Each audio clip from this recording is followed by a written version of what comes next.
السلام عليكم ورحمة الله وبركاته. الحمد لله رب العالمين. الصلاة والسلام على أشرف المخلوقين وعلى آله وصحبه أجمعين. أما بعد.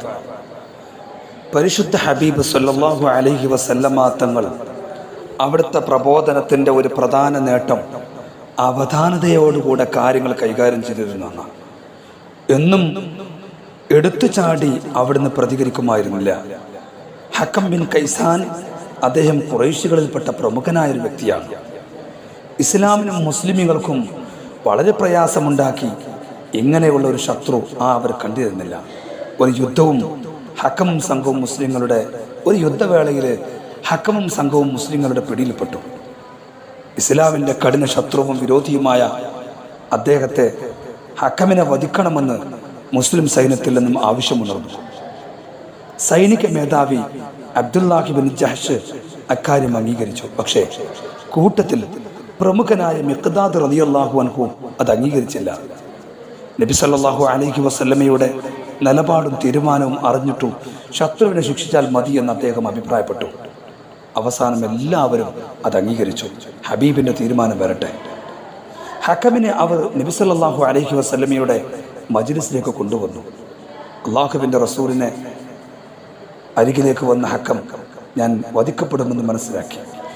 എന്നാൽ വധിക്കുന്നതിന് പകരം ഇസ്ലാമിലേക്ക് ക്ഷണിച്ചു ഹബീബായ നബി തങ്ങൾ. ഹക്കം അത് ഉൾക്കൊണ്ടില്ല. നിരാശനാവാതെ അള്ളാഹുവിൻ്റെ റസൂൽ പിന്നെയും പിന്നെയും ഹക്കമിനെ സത്യമതത്തിലേക്ക് ക്ഷണിച്ചുകൊണ്ടേയിരുന്നു.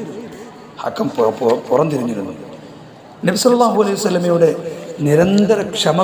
നിരന്തര ക്ഷണം ഹക്കം ചെവിക്കൊള്ളാതെ കണ്ടപ്പോൾ ഉമറുൽ ഫാറൂഖ് റളിയല്ലാഹു തആല അൻഹു ഇരച്ചു കയറി വന്നിട്ട് പറഞ്ഞു, നബിയെ, ഇവനൊന്നും ഒരു കാലത്തും ഇസ്ലാം സ്വീകരിക്കുകയില്ല.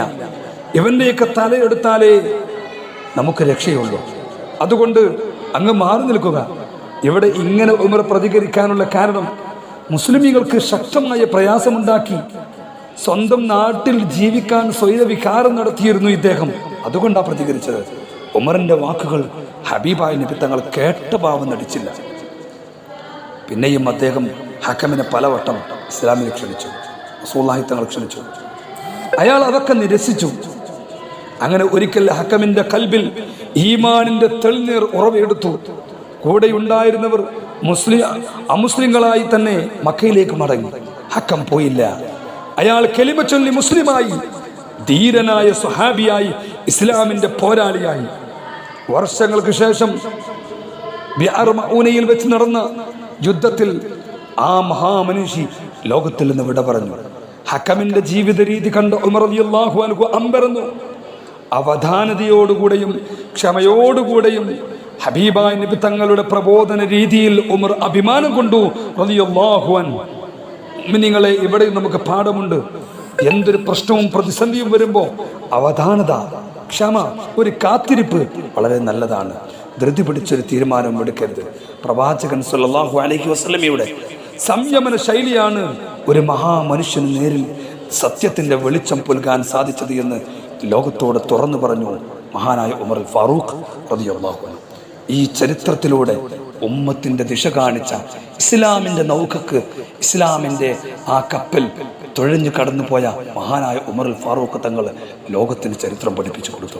ഹബീബിൻ്റെ സ്വഹാബികളുടെ ജീവിത മാർഗമാണ് ഇന്ന് പുൽകുന്നതെങ്കിൽ ഇവിടെ നീതി പുൽകാൻ കഴിയുമെന്ന് മുസ്ലിങ്ങളല്ലാത്ത ഭരണാധികാരികൾ പോലും അഭിപ്രായപ്പെട്ടത് സത്യസന്ധതയുടെ ഉദാഹരണങ്ങളാണ്.